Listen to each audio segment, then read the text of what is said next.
à tous, j'espère que vous allez bien. Je vous reprends aujourd'hui pour une petite vidéo budget. Alors, je pense que vous l'avez vu sur la miniature, on ne va pas faire de remplissage ou de la clôture du mois, pas du tout. Je vais aujourd'hui vous parler de nos mensualisations budgétaires. C'est vrai que c'est quand même une des bonnes résolutions que j'aimerais vraiment mettre au point pour 2024. De mon côté, je sais que ça va aller. Au niveau de mon époux, ça va être autre chose. Il me l'a clairement dit aujourd'hui. Donc voilà, aujourd'hui, il y aura un petit peu de blabla en déant cette vidéo-ci. Et après, on se mettra, je pense sûrement, face à mon petit fichier. Vous le savez, moi, je fonctionne énormément avec les couleurs. Comme ça, je m'y retrouve un petit peu plus. Donc ça, je le garde dans un premier temps dans mes mains. Au niveau de la mensualisation budgétaire, pourquoi est-ce que j'aimerais bien mettre ça en place en 2024? Tout simplement, voilà, étant donné maintenant que je travaille et que je garde ma place, il y a quand même une petite quote-part en fait qui doit aller entre guillemets dans l'argent du ménage pour des factures un peu plus importantes. Dans un premier temps, de mon côté, ce sera les impôts. À ce niveau-là, je l'ai dit à mon époux, les impôts, à partir de maintenant, c'est moi qui vais les payer tous les mois. Pourquoi? Si de base je n'avais pas un revenu, eh bien tout simplement on pouvait récupérer des impôts. Sauf que là, étant donné que je perçois quand même un revenu, on n'a pas le choix. On est un petit peu comme une très grosse partie de la communauté, eh bien on paye des impôts. Je me suis fixée sur le montant de base, j'espère ne pas me tromper, sur le montant de base que j'ai dû payer cette année, en sachant que c'est un petit peu différencié au niveau de mes contrats. Parce qu'il y a des fois où j'étais en 10 heures, des fois en 20, des fois en 15, j'ai redescendu en 10. Et voilà, ça s'enchaîne et puis on se dit peut-être que les impôts ont fait peut-être le point avec tout ça. Maintenant j'ai un doute, c'est à voir, en sachant que cette année, ça a été pour l'année précédente, donc normalement ça devrait être bon. Donc on verra bien tout ça lorsque l'on recevra notre calcul d'imposition. Donc moi, au niveau des mensualisations budgétaires, donc comme je vous l'ai dit, il y aura les impôts. C'est vrai quand même que j'ai tapé une centaine d'euros un petit peu plus haut pour être large. Ensuite, il y aura également la taxe poubelle. Bon, ça vous le savez, je ne vais plus expliquer le comment, du pourquoi est-ce qu'on paye, voilà. Donc c'est vraiment une taxe d'immondice. Que l'on mette des poubelles ou non, on doit quand même payer cette taxe-là. Bon, je ne vais pas rentrer dans les détails, bien évidemment. Et alors, la seule chose également que je vais mensualiser tous les mois, vraiment dans les montants importants et ne pas se perdre, c'est la rentrée scolaire de Victoria. Étant donné que maintenant elle est dans les secondaires, et bien là par contre, je sais que le budget en début d'année est un petit peu plus conséquent que lorsqu'elle était en primaire. Donc j'ai essayé de me fixer. Maintenant, ce n'est pas pour une année complète, bien évidemment, la mensualisation budgétaire. Il faut surtout penser que si maintenant si vous voulez la commencer en 2024, il faut bien regarder les mois quand tombent ces factures-là. Maintenant, les impôts, pardon, là ici, j'ai quand même mis sur 12 mois, mais je sais très bien qu'il ne va pas y avoir un an de battement entre le moment où je vais épargner et le moment où on va recevoir la facture à payer. Donc, il y a des fois où je vais devoir remplir un mois ou deux à l'avance pour être sûr d'avoir le montant global pour effectuer le paiement et le remboursement aux impôts. Au niveau de la taxe poubelle, là par contre, c'est un an complet. Donc, c'est de décembre à décembre. Donc, je me suis dit, ma foi, janvier-décembre, j'aurai largement le temps de mettre de côté et d'être tranquille à ce niveau-là. Au niveau de la rentrée scolaire, là par contre, bien évidemment, j'ai effectué la modification parce que j'aurais dû commencer au mois d'août pour le mois d'août 2024. Là, étant donné que si vous êtes quand même très présent sur mes vidéos budget, pour l'instant j'ai l'épargne de ma moto, donc dans l'immédiat, je ne vais pas pouvoir mettre beaucoup plus de côté. Donc là ici, je sais qu'il y aura 8 mois où je vais devoir épargner jusque la rentrée scolaire de Victoria. Ensuite, donc là c'est vraiment les trois choses ou je pense que ça ira directement sur mon compte épargne. De toute façon, je vous le dis comme ça de vive voix, mais après je vous montrerai tout noir sur blanc. Ça, c'est vraiment les choses que je vais sûrement, très très très certainement, directement dispatcher sur mon compte épargne. C'est encore à voir parce que ces moments-ci, il y a des frais au niveau de ma banque pour les comptes épargne. Donc, bah, si c'est pour placer 10, 15, 20 euros et d'être ponctionné dessus un mois, 2 mois ou 3 mois, ça ne m'intéresse absolument pas. Ensuite, au niveau de l'épargne pour mon époux, j'avais quand même fait un petit schéma pour lui. Donc, au niveau de son assurance voiture, en arrondissant pour 6 mois, il tombe à 900 euros. Donc, j'avais divisé ça en 6. Et la taxe voiture, 285 euros à diviser en 12. Au final, ça je vous le montrerai, mais il ne faudra absolument pas en prendre compte parce que tout à l'heure au téléphone, il me l'a clairement dit, je ne suis pas comme toi, je ne suis pas capable de retirer mon argent tous les mois ou de le mettre sur mon compte épargne. Donc, bah, pour ça, il se débrouillera. Si maintenant, lui, il préfère payer en arrondissant 900 euros directement au bout de 6 mois d'assurance, écoutez, à ce moment-là, c'est son problème. Moi, je ne me prends plus la tête maintenant à dire aux gens, il faudrait que tu fasses comme ça, ce serait peut-être mieux au niveau budgétaire pour toi. Voilà, moi, je pense que épargner 150 euros pendant 6 mois pour atteindre 900 euros, c'est beaucoup plus rentable au niveau de notre salaire que de donner directement 900 euros. Mais bon, ça c'est comme je l'ai dit, je l'ai noté, mais il ne faudra pas en prendre compte. Ensuite, au niveau enveloppe cash mensuelle, là j'essaie de regarder un petit peu parce que bien évidemment, je me base avec mon salaire vraiment presque minimum, sans compter des fois les suppléments ou autres que je peux avoir à gauche à droite. Donc j'ai essayé de faire quand même attention, de ne pas mettre trop d'épargne en avant, ne pas mettre des trop grosses mensualisations non plus. Donc là au niveau des enveloppes cash mensuelles, donc toujours pour la mensualisation budgétaire, j'ai mis anniversaire. Anniversaire avec un S pour mon époux et pour Victoria, mais dans un premier temps, j'ai comblé pour Victoria. Donc là, ce sera 150 euros à diviser en 8 mois. Ensuite, il y aura les fêtes de fin d'année. Là, j'ai mis un montant minimum de 500 euros. Donc là, ce sera 500 euros à répartir sur 12 mois. Là, je tombe à 41,67 euros. J'arrondirai sûrement à 40. Enfin, arrondir en négatif, donc 40 euros, ou arrondir au supérieur. Et là, soit j'arrondis à 42, soit je vais arrondir à 45. C'est encore à voir. Maintenant, pour l'épargne de fin d'année, je ne vous le cache pas que je garde quand même 2-3 petits défis au niveau de mes classeurs. Je verrai bien lequel je vais commencer, lequel j'aimerais bien boucler. Mais encore une fois, sans prise de tête pour 2024. Ensuite, toujours au niveau de la mensualisation des enveloppes cash mensuelles, enfin oui, la mensualisation cash mensuelle, oui bien sûr, il y aura les vacances. Les vacances, c'est vraiment un montant où je ne suis pas sûre du tout. Je ne suis pas sûre du tout. Pourquoi? Tout simplement pour 2 semaines de location du chalet en comptant la taxe du séjour pour nous 3, on tombe déjà à 1290 euros. Ce qui nous laisse quand même une toute petite marge au niveau sortie, au niveau autoroute, au niveau péage, au niveau de tout ça. Donc là, je me suis fixée sur 2500 euros à diviser en 7 mois. Ce qui veut dire que là, j'ai quand même compté pour commencer à épargner pour les vacances de 2024 à partir de janvier. Je sais que le budget va être très très très serré. Ça, je ne vous le cache pas, je le sais. Mais d'un autre côté, je me suis dit un minimum de 2500 euros en 7 mois. Je ne peux pas me permettre de les épargner en 4 ou 5 mois. Ou sinon, bah là, directement, tant pis, on ne part pas 2 semaines, on part qu'une semaine. Mais étant donné que moi, je n'aurai que 2 semaines de congé pour les vacances d'été, eh bien, j'aimerais bien prendre mes 2 semaines dans le sud de la France. Ensuite, au niveau des vacances, on regardera tout ça, bien évidemment, visuellement face à mon fichier.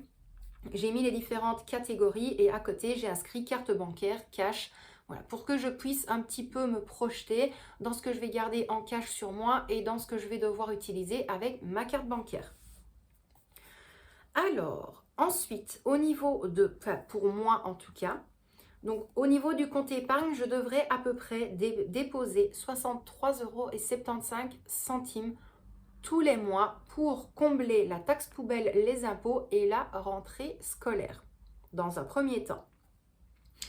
Ensuite, au niveau des enveloppes, là, je devrais normalement déposer 417,56 € en arrondissant 420 € tous les mois. Et là, au niveau des enveloppes cash, donc ce que je vous montre lors des vidéos, ça regroupe les vacances, les fêtes de fin d'année et les anniversaires. Donc là, c'est déjà un très gros budget. Maintenant, pour les vacances, je ne vous le cache pas, vous le savez très bien. Si vous m'avez suivi l'année passée et l'année précédente, si maintenant je mets moins. Mais alors, à ce moment-là, le prochain dépôt, je le ferai un petit peu plus conséquent pour pouvoir atteindre la somme le plus rapidement possible. Au niveau des enveloppes mensuelles en cash, là, c'est les enveloppes, maintenant j'ai inscrit enveloppes mensuelles, c'est les enveloppes du quotidien. Les enveloppes du quotidien, en ayant fait le test ce mois-ci avec 250 € de course, je me suis rendu compte que c'était très large. Donc, je me dis 250 €, ça rentre dans le budget. Maintenant, c'est les enveloppes basiques. Donc, au niveau des courses, 250 €. Au niveau d'autres dépenses, 40 €. Au niveau de médical, 20 €. Et au niveau de promo, quand même, malgré tout, 40 €. Maintenant, je ne vous le cache pas que l'enveloppe promo, si je n'y touche pas en déant le mois, ça partira dans une de mes épargnes directement. L'enveloppe médicale, si je ne le dépense pas, ça restera là pour le mois qui suit. Autre dépense, c'est encore à voir. Et au niveau des courses, je pense qu'à ce moment-là, je le mettrai au niveau d'une autre enveloppe mensuelle qui là me servira au niveau de mon stock pour commencer à remplir cette enveloppe-là petit à petit. Donc, le montant total des enveloppes mensuelles quotidiennes, je devrais déposer 350 €. Voilà à peu près ce qui va tourner de janvier à décembre 2024, plus ou moins. Il est vrai que là, jusque plus ou moins juillet, ça va être un petit peu ric-rac dans le sens où il y aura l'épargne des vacances. Au niveau d'épargne vacances, et après on se tourne face au bureau, je vous promets, parce que j'ai vraiment peur que la vidéo dure trop longtemps. Au niveau de l'épargne des vacances, pour ceux qui le savent, je crois que c'est fin janvier, début février, je ne suis plus trop sûre, je perçois mon 13e mois au niveau de l'organisme de paiement de mon travail. Je crois que ça tourne aux alentours de 200-250 €. Voilà, c'est toujours ça de gagner.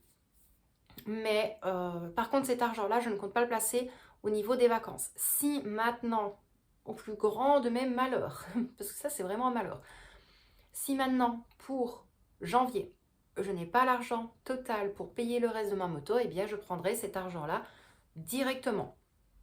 Maintenant, je vais essayer de mettre un max au mois de janvier. Si j'y arrive, tant mieux. Si j'y arrive pas, tant pis. Je ne veux absolument plus me prendre la tête pour tout ça. Maintenant, c'est comme j'ai dit, moi, l'épargne de la moto, c'est comme si une personne effectuait un prêt et qui devait rembourser 120 € tous les mois. Sauf que à ce niveau-là, il y a des fois où moi, je mets des dépôts plus conséquents que si j'avais un prêt. Et en sachant que lorsque l'on réalise un prêt, dans les 120 €, si ça se trouve, vous ne mettez que 50-60 € d'argent pour payer votre véhicule ou autre et le reste part en frais à la banque. Et moi, c'est vraiment une chose que je ne veux absolument pas. Donc, voilà pour tout ça. On va quand même se tourner face à mon fichier. Comme ça, je vous montre un petit peu le tout. Je pense que visuellement, vous allez comprendre un petit peu mieux. Et puis après, on sera paré pour l'année 2024 au niveau du budget, en sachant que là, mes classeurs, tout est bon. Comme je vous l'ai dit, au niveau de mes classeurs quotidiens, j'aimerais vraiment moins d'enveloppes. C'est chose faite, je n'en aurai que 4. Et après, j'ai dispatché mes mensualisations en cash dans un autre classeur. J'ai fait un autre classeur annuel. Et j'ai fait un autre classeur où là, c'est vraiment des petits challenges en tout genre. Et encore une fois, ce n'est pas parce que je vais peut-être avoir 3 ou 4 plutôt classeurs budgétaires que je vais absolument tous les remplir petit à petit chaque semaine ou chaque mois. Pas du tout. Lorsque je dois effectuer un dépôt, je l'effectuerai. Si je ne dois rien déposer ou que je ne peux pas déposer, eh bien, il n'y aura aucun dépôt. Donc moi, je vais vous dire à tout de suite, on va quand même se tourner face à mon fichier. Comme ça, je vous montre un petit peu le tout. Et puis après, je pourrai clôturer cette vidéo. Donc moi, je vous dis à tout de suite. Bon, et bien voilà plus ou moins à quoi ça ressemble. Donc j'espère que visuellement pour vous, ça va aller. Donc bah voilà, mensualisation pardon, budgétaire. Donc là ici, comme je vous l'ai dit, ces 3 points-là, je vais essayer de vous zoomer très légèrement, s'il veut bien. Hop, voilà, et je vais vous bouger très légèrement aussi. Donc les 3 points ici, c'est comme je vous l'ai dit, c'est à voir au niveau de ma banque, mais à ce moment-là, ça partira directement sur mon compte épargne. Donc la taxe poubelle, 165 € que je vais diviser en 12 mois. Je devrais effectuer des dépôts de 13,75 € tous les mois. Au niveau des impôts, j'ai calculé 300 € à diviser en 12 mois, ce qui me revient à 25 € sur mon compte épargne. Et au niveau de la rentrée scolaire, 200 € à diviser en 8 mois. Et là, c'est pareil, j'arrive à 25 €. Donc franchement, plus ou moins quand même contente d'effectuer ce style de mensualisation budgétaire. Maintenant, c'est comme je vous l'ai dit, c'est à voir. Soit je le dépose directement sur mon compte épargne ou alors ce sera à déposer au niveau de mes enveloppes. Ensuite, là c'est comme je vous l'ai dit, vous n'en tenez pas compte, c'est pour mon époux. Je pense que j'ai quand même très bien compris tout à l'heure quand il m'a dit, bah voilà, moi je ne suis pas toi, je n'en suis pas capable, je ne le ferai pas comme ça. Tant pis. Alors ensuite, au niveau des enveloppes cash, comme je vous l'ai dit, ça c'est vraiment des choses au niveau de la mensualisation budgétaire que j'aimerais mettre en avant pour avoir un petit peu plus facile. Donc nous avons anniversaire avec un S comme je vous l'ai dit, mais là dans un premier temps ce sera pour l'anniversaire de Victoria. Donc 150 € divisé en 8, je tombe à 18,75 €. Les fêtes de fin d'année, 500 € que je diviserai en 12 mois, 41,67 €. Et les vacances, 2500 € à diviser en 7 mois. Et là, je tombe à 357,14 €. Au niveau des vacances, donc j'ai mis la petite flèche juste ici. Il y aura 200 € pour les péages aller-retour. Ça, ce sera par carte bancaire. 200 € autoroute, carte bancaire. Je ne veux plus m'expliquer là-dessus parce qu'il y a 2 types d'écoles. Maintenant, c'est comme je l'ai dit, le budget des uns n'est pas le budget des autres. Si on a envie de s'arrêter sur des aires d'autoroute, même si on prend des boissons, même si on prend à manger, il y a des fois où on a envie de se faire plaisir. Ça regarde la personne qui gère son budget. Voilà, c'est tout. Donc là, ici, pour l'année prochaine, je compte placer 200 € au niveau de la catégorie autoroute. Et là, ce sera bien évidemment par carte bancaire. 70 € et là, j'ai inscrit Coffee. Donc, ce sera pour le café. Là, ce sera des dépôts en cash, vous le savez. Les cafés pour mon époux, les chocolats chauds pour Victoria la nuit, quand on s'arrête. Et alors, pour moi, au niveau de Starbucks. 1290 € chalet plus taxes des 2 semaines. Il y aura une partie en CB et une partie en cash. Pourquoi? Parce que les 1200 € du chalet avec les taxes pour les 3 personnes, je vais devoir donner un acompte en virement bancaire.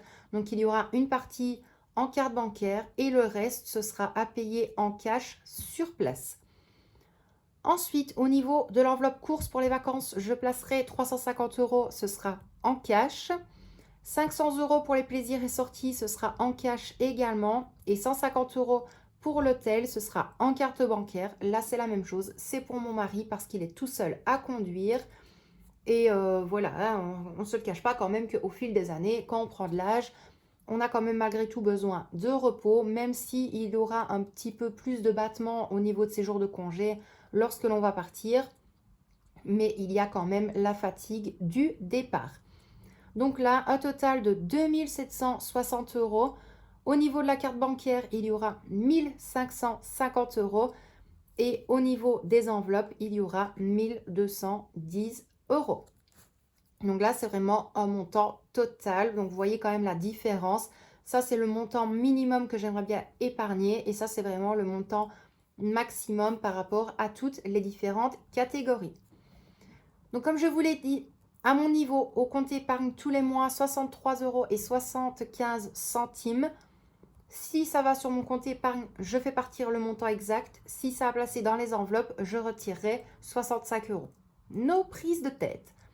Et au niveau des enveloppes, 417,56 €, arrondir à 420 euros. Et ça, ce sera pour chaque mois au niveau des enveloppes ici. Ensuite, comme je vous l'ai dit, les enveloppes mensuelles cash, donc les enveloppes du quotidien. Au niveau des courses, j'effectuerai le dépôt de 250 euros pour un mois complet, en sachant que nous sommes 2 adultes et une ado. Autre dépense, 40 euros. Autre dépense, je l'ai déjà dit dans d'anciennes vidéos, mais s'il faut, je replace les vidéos dans le petit i. Ça regroupe le Action, ça regroupe la foire fouille, ça regroupe des petites sorties lorsqu'on en a envie. Voilà, ça regroupe vraiment un tout qui sort des dépenses d'alimentation. Médical, 20 euros tous les mois et promo, 40 euros tous les mois. Donc là, je tombe à un montant total de 350 euros. Donc voilà concernant mon fichier de la mensualisation budgétaire, du mois de ma mensualisation budgétaire. Si maintenant vous avez des questions par rapport à ça, vraiment des questions que vous avez envie que je donne mon avis, vous n'hésitez pas, vous me les posez en commentaire ou alors dans la description de la vidéo, vous avez directement le lien de ma boîte mail. J'ai essayé 2-3 fois de m'y tenir à la mensualisation budgétaire. Ça a été un petit peu compliqué et puis des fois, on ne pense plus trop à certaines choses, on oublie, on ne les met pas en avant. Mais là au moins, ça, c'est mis, c'est bon, c'est fait. Je pense que ce fichier-là, je vais en faire un petit pense-bête et le mettre au niveau de mon classeur A5. Étant donné que celui-là, je vais l'ouvrir tous les mois, je pourrai bien tout voir visuellement.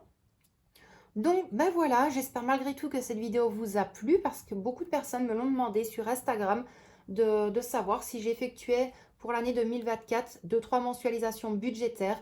Je sais que d'autres personnes auront plus de mensualisations à mettre en avant, mais moi de mon côté, c'est vraiment ces 3 choses-là et puis le reste petit à petit. Le reste, c'est au nom de mon mari et comme je l'ai déjà dit, les factures à son nom sont à payer de sa poche, les factures à mon nom sont à payer de ma poche, mais par contre, les factures familiales, entre autres, style la taxe poubelle, impôts, rentrée scolaire, toutes des choses comme ça qui touchent vraiment la famille, et bien à ce moment-là, c'est à diviser en deux ou alors, si c'est possible pour moi, je prends directement le budget en main. Donc voilà, j'espère encore une fois que cette vidéo vous a plu. N'hésitez pas, dites-le moi en commentaire. Dites-le moi si vous aussi vous êtes adepte de la mensualisation budgétaire. Franchement, vous le savez, ça me fait toujours hyper plaisir de vous lire. Moi, vous l'avez vu, j'essaye d'être un petit peu plus présente sur YouTube. Maintenant, il est vrai que voilà, le mois de décembre, c'est un petit peu plus calme au niveau du travail. Il nous reste encore une semaine et je pense que ça va être la semaine la plus longue. C'est qui tout double. Soit ça va être la semaine la plus longue du mois de décembre parce qu'il va faire super calme. Soit ça va être la semaine la plus longue dans l'autre sens parce qu'il va peut-être y avoir du monde tous les jours. Donc, on verra bien à ce moment-là. Moi, en tout cas, encore une fois, je vous dis un immense merci à vous d'avoir regardé cette vidéo. Je vous envoie d'énormes bisous. Prenez bien soin de vous et de tous ceux que vous aimez. Et quant à moi, bien évidemment, je vous retrouve très très vite dans une prochaine vidéo. Plein de bisous à vous!